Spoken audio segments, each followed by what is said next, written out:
Back to news. Kharif season సాగుకు సమాయత్తమవుతున్న వేళ నకిలీ విత్తనాల బెడదకు చెక్ పెట్టాలన్న లక్ష్యంతో తెలంగాణ పోలీసులు స్పెషల్ డ్రైవ్ చేపట్టారు. తాజాగా మల్కాజ్గిరి ఎస్ఓటీ, తిరుమలగిరి పోలీసులు సంయుక్తంగా నిర్వహించిన దాడుల్లో భారీగా నకిలీ పత్తి విత్తనాలు సీజ్ చేశారు.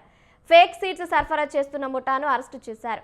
నిందితుల నుంచి 12,800 నకిలీ పత్తి విత్తనాల పౌచ్లతో పాటు 2,000 కిలోల విడి కాటన్ సీడ్స్ సీజ్ చేశారు. స్వాధీనం చేసుకున్న విత్తనాల విలువ సుమారు 30 లక్షలు ఉంటాయని అంచనా వేస్తున్నారు.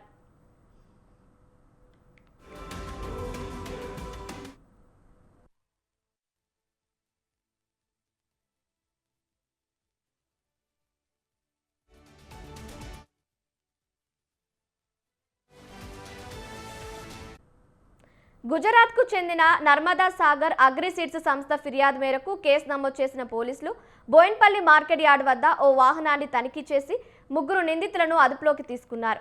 నర్మదా సాగర్ సంస్థ బ్రాండ్ను పోలి ఉండే ప్యాకెట్లతో నకిలీ విత్తనాలు ప్యాక్ చేసి విక్రయించేందుకు సిద్ధం చేసినట్లు పోలీసుల విచారణలో వెల్లడైంది. నిందితులు ఇచ్చిన సమాచారంతో బండ్లగూడ గోడాన్పై దాడి చేసి మరో 2,000 కిలోల అక్రమ పత్తి విత్తనాలను స్వాధీనం చేసుకున్నారు. రైతులను మోసం చేస్తే కఠిన చర్యలు తప్పవని హెచ్చరించారు సిపి సుమతి.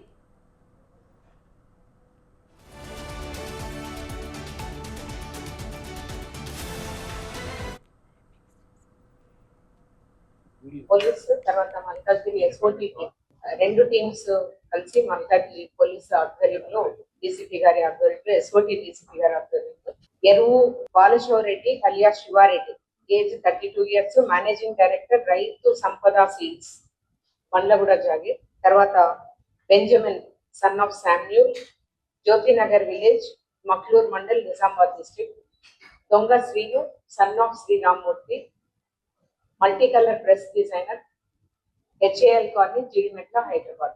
వీరి ముగ్గురిని ఫేక్ కాటన్ సీడ్ ర్యాకెట్ లో దాదాపుగా 12,800 డూప్లికేట్ సీడ్ పౌచెస్, తర్వాత 2,000 కేజీల సస్పెక్టెడ్ స్పూరియస్ కాటన్ సీడ్, దాదాపుగా 30 లక్షల